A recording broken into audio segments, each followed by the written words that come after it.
अर्जुन महाराज पांडु एवं रानी कुंती के तीसरे पुत्र थे।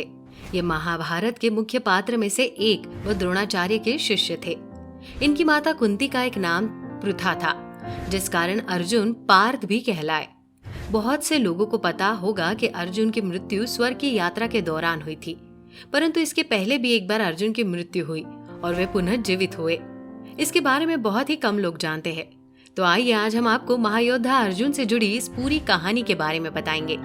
लेकिन आगे बढ़ने से पहले यदि आप हमारे चैनल पर नए हैं तो चैनल को सब्सक्राइब अवश्य करें और नीचे दिए गए बेल आइकन को दबाना न भूलें, ताकि हमारे नए अपडेट्स आपको मिलते रहे। महाभारत युद्ध के समाप्त होने के उपरांत एक दिन महर्षि वेद व्यास जी और श्री कृष्ण के कहने पर पांडवों ने अश्वमेध यज्ञ करने का विचार बनाया। शुभ मुहूर्त देखकर यज्ञ का शुभारंभ किया गया और अर्जुन को घोड़े का रक्षक बनाया। वो घोड़ा जहां भी जाता अर्जुन उसके पीछे जाते। अनेक राजाओं ने पांडवों की अधीनता स्वीकार कर ली, वही कुछ ने मैत्रीपूर्ण संबंधों के आधार पर पांडवों को कर देने की बात मान ली। किरात, मलेच्छ व यवन आदि देशों के राजाओं द्वारा यज्ञ को घोड़े ने रोकना चाहा, तो अर्जुन ने उनके साथ युद्ध कर उन्हें पराजित किया। इस तरह विभिन्न देशों के राजाओं के साथ अर्जुन को कई बार युद्ध करना पड़ा। यज्ञ का घोड़ा घूमते घूमते मणिपुर पहुंच गया। यहाँ की राजकुमारी चित्रांगदा अर्जुन की पत्नी थी और उनके पुत्र का नाम बभ्रुवाहन था। बभ्रुवाहन ही उस समय मणिपुर का राजा था। जब बभ्रुवाहन को अपने पिता अर्जुन के आने का समाचार मिला तो उनका स्वागत करने के लिए वो नगर के द्वार पर आया। अपने पुत्र बभ्रुवाहन को देखकर अर्जुन ने कहा कि मैं इस समय यज्ञ के घोड़े की रक्षा कर रहा हूँ, तुम्हारे राज्य में आया हूँ, इसलिए तुम मुझसे युद्ध करो।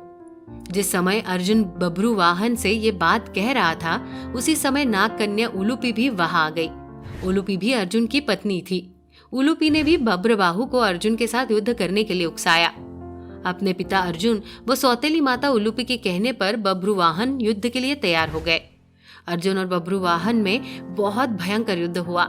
अपने पुत्र का पराक्रम देखकर अर्जुन बहुत प्रसन्न हुए। बभ्रुवाहन उस समय युवक ही था। अपने बाल स्वभाव के कारण बिना परिणाम पर विचार कर उसने एक तीखा बाण अर्जुन पर छोड़ दिया। उस बाण को चोट से अर्जुन बेहोश होकर धरती पर गिर गए। बभ्रुवाहन भी उस समय तक बहुत घायल हो चुका था। वो भी बेहोश होकर जमीन पर गिर पड़ा। तभी वो बभ्रुवाहन की माता चित्रांगदा भी वहां आ गई। अपने पति व पुत्र को घायल अवस्था में धरती पर पड़ा देख उसे बहुत दुख हुआ। चित्रांगदा ने देखा कि उस समय अर्जुन के शरीर में जीवित होने के कोई लक्षण नहीं दिख रहे थे।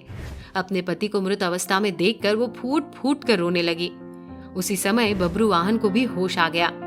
जब बभ्रुवाहन ने देखा कि उसने अपने पिता की हत्या कर दी है तो वो भी शोक करने लगा। अर्जुन की मृत्यु से दुखी होकर चित्रांगदा और बभ्रुवाहन दोनों ही आमरण उपवास पर बैठ गए। जब नाग कन्या उलूपी ने देखा कि चित्रांगदा और बभ्रुवाहन आमरण उपवास पर बैठ गए हैं तो उसने संजीवन मणि का स्मरण किया। उस मणि के हाथ में आते ही उलूपी ने बभ्रुवाहन से कहा कि ये मणि अपने पिता अर्जुन के छाती पर रख दो। बभ्रुवाहन ने ऐसा ही किया। वो मणि छाती पर रखते ही अर्जुन जीवित हो उठे। अर्जुन द्वारा पूछने पर उलूपी ने बताया कि ये मेरी ही मोहिनी माया थी। उलूपी ने बताया कि छल पूर्वक भीष्म का वध करने के कारण वसु आपको श्राप देना चाहते थे। जब ये बात मुझे पता चली तो मैंने ये बात अपने पिता को बताई। उन्होंने वसुओं के पास जाकर ऐसा न करने की प्रार्थना की। तब वसु ने प्रसन्न होकर कहा कि मणिपुर का राजा बभ्रुवाहन अर्जुन का पुत्र है।